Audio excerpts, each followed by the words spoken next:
இன்றைய வசனம் தியானத்தின் தலைப்பு, நீங்கள் அமர்ந்திருந்து நானே தேவன் என்று அறிந்து கொள்ளுங்கள். சங்கீதம் 46:10. நீங்கள் அமர்ந்திருந்து நானே தேவன் என்று அறிந்து கொள்ளுங்கள். ஜாதிகளுக்குள்ளே உயர்ந்திருப்பேன், பூமியிலே உயர்ந்திருப்பேன். தேவனை அறிந்து கொள்வதற்கு நாம் அவர் சமூகத்தில் அமர்ந்திருக்க வேண்டும்.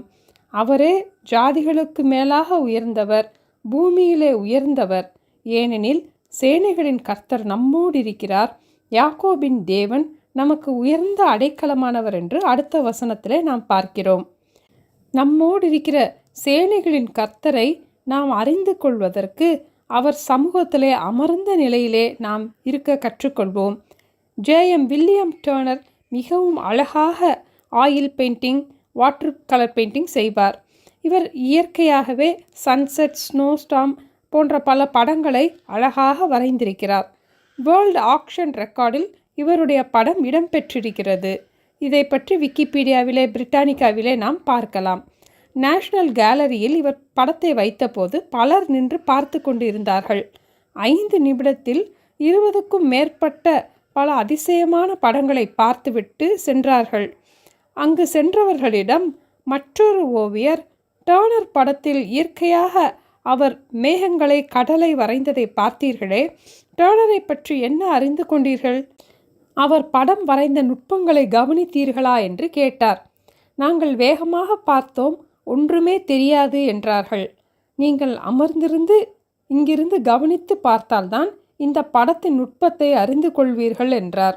இதேபோல ஆண்டவர் நமக்கு தந்திருக்கும் விலையேற பெற்ற வேதத்தை மேலோட்டமாக நாம் பார்த்து சென்றால் வேதத்தின் ரகசியத்தையும் நாம் அறிந்து கொள்ள முடியாது, தேவனையும் நாம் அறிந்து கொள்ள முடியாது.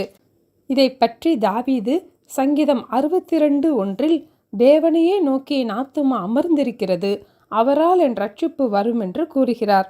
நம் ஆத்துமா தவித்து கொண்டிருக்கும் போது, பதறிக்கொண்டிருக்கும் போது நாம் தேவனை அறிந்து கொள்ள முடியாது. நம் இருதயத்திலே பயம் இருக்கும் போது விசுவாசம் இல்லாமல் போகிறது. நம் இருதயத்திலே சுழல் காற்று போல பதட்டம் வருகிறது. அப்போது நாம் அமர்ந்திருக்க முடியாது. இறையாதே, அமைதலாயிரு என்று சொன்ன தேவன் நம்மோடு கூட இருக்கிறார். நம் ஆத்துமா தேவ சமூகத்தில் அமைதலாகும் வரைக்கும் தேவ சமூகத்தில் அமர்ந்திருக்க பழகுவோம். அப்பொழுது தேவ சமாதானம் நம் இருதயத்தையும் நம் சிந்தையையும் நிரப்பும்.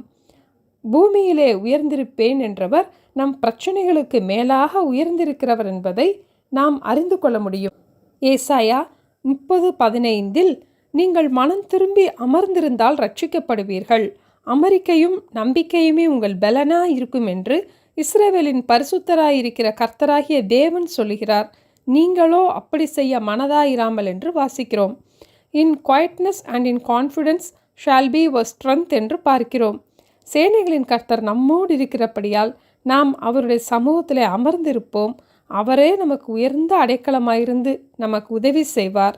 அவருடைய சமூகத்தில் அமர்ந்திருப்பது நமக்கும் பலனாயிருக்கும். நீங்கள் அமர்ந்திருந்து நானே தேவன் என்று அறிந்து கொள்ளுங்கள். ஆமேன். ஜெபிப்போமா?